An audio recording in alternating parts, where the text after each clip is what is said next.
ఏమైనా స్లోగన్స్ ఏంటి ఏమని ఊరు నిలబడితే మీరు ఎందుకు ఇక్కడికి వచ్చినారు? ఆల్రెడీ మీరు ఎందుకు ఇక్కడికి వచ్చినారు? చెప్పాలి. మా కాలనీకి డంపాడ్ ఉంది, డంపాడ్ అయితే దాంట్లో పని చేస్తున్నారు. ఇప్పుడు ఆ పనిని వెళ్ళిపోయాల. దానివల్ల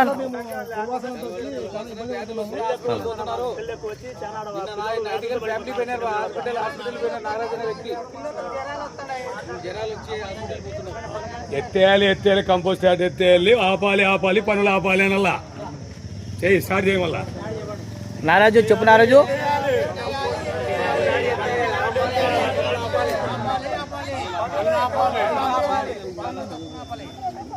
ఎత్తేయాలి ఎత్తేయాలి ఎత్తేయాలి ఎత్తేయాలి ఆపాలి ఆపాలి ఆపాలి ఆపాలి ఆపాలి.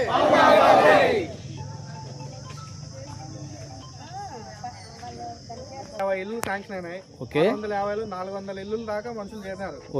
అందరికి ఏం జరుగుతుందంటే డంపింగ్ యార్డ్ నుంచి వచ్చిన మున్సిపాలిటీ చెత్త అంతా తీసుకొచ్చి అక్కడ తగలబెడుతున్నారు. అక్కడ నుంచి వచ్చిన పొల్యూషన్ వల్ల ఇంట్లో వాళ్ళు గాలి పీల్చుకోవడం పిల్లలకి అందరికి రోగాలు వస్తున్నాయి. ఇవి దీర్ఘకాలిక రోగాలు కాబట్టి వెంటనే బయటపడు, దోమలతో ఇబ్బంది అవుతుంది. అది కాక చుట్టుపక్కల వర్షం వస్తే అక్కడ ఇంట్లో చేయడానికి ఉండడానికి కూడా ఇబ్బంది పడే సిచ్యువేషన్ ఉంది. పందులు చాలా ఉన్నాయి. ఆల్రెడీ ఈ సిచ్యువేషన్ గురించి ఇంతకు ముందు 2-3 సార్లు కంప్లైంట్ ఇచ్చినాము, కానీ ఏ చర్యలు తీసుకోలేదు. అధికారులు రాలేదా? సో ఇప్పుడు దీని గురించి ఏమైనా చర్యలు తీసుకుంటే ఇంకా అక్కడ కాలనీ డెవలప్ అవుతుంది ఉంటుంది అందరికి. లేని పక్షంలో అట్లా లేని పక్షంలో అక్కడున్న వాళ్ళందరికీ ఇబ్బందులు, ఆరోగ్య పరిస్థితులని చేయించి ఇబ్బంది పడుతుంది. చిన్నపిల్లలు ఉంటున్నారు, పెద్దోళ్ళు ఉంటున్నారు, వృద్ధులు ఉంటున్నారు, అందరూ ఉంటున్నారు. కాబట్టి ఒకసారి గవర్నమెంట్ ఆలోచించి ఒక నిర్ణయం తీసుకుంటే బాగుంటుంది.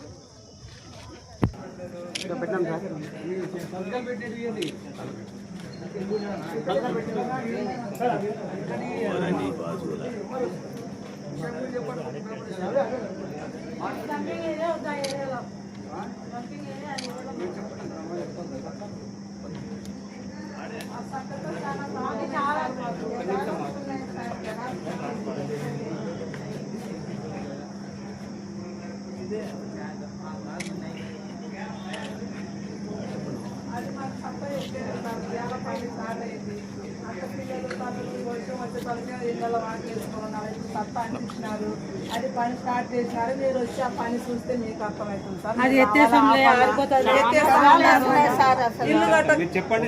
ఇల్లు కట్టకపోతే ఎత్తేస్తామన్నారు సార్. ఆ సత్త అయితే ఇప్పటికైతే కూడా ఎత్తలేదు, అది స్టార్ట్ చేస్తూనే ఉన్నారు. పని అక్కడ జరుగుతుంది.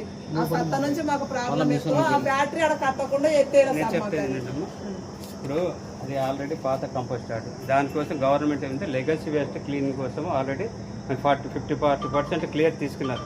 అక్కడ ఉన్న చెత్త అంతా తీసుకుని ఇంకా మిగతాది కూడా బ్యాలెన్స్ ఉంది. ఆల్రెడీ మాట్లాడి వితిన్ 1 మంత్లో అదంతా మొత్తం క్లియర్ అయిపోతుంది. ఇప్పుడు ఆ ప్లాంట్ అనేది ఏమంటే వచ్చిన చెత్తను ఆ రోజు చెత్త ఆ రోజు క్లీన్ చేసి వెట్ ట్రై చేసి సపరేట్ కట్టేసి మళ్ళీ మామూలు సిమెంట్ ప్లాంట్ పంపిస్తారు. అది మైదానం అంతా క్లియర్ చేయడానికి మేము చేస్తాం. ఇంకోటి చెత్త బయట పడకూడదు, అది దిబ్బలు రాకూడదు అని క్లీన్ చేసేయడానికి వేస్ట్ ప్రాసెసింగ్ ప్లాంట్ గవర్నమెంట్ మాకు ఇచ్చింది. కాబట్టి దానిలో పెట్టేసి వచ్చిన చెత్తను ఆ రోజు చెత్తను ఆ రోజు వాళ్ళు క్లీన్ చేస్తారు. వెట్ డ్రై, దానిలో వచ్చిన ప్లాస్టిక్, రబ్బరు, గాజు అవన్నీ సపరేట్ చేసి దాన్ని చేస్తాం. రెడ్యూస్ యూజ్ చేసి తగ్గించడానికి స్మెల్ రాదు, స్మెల్ రాకుండా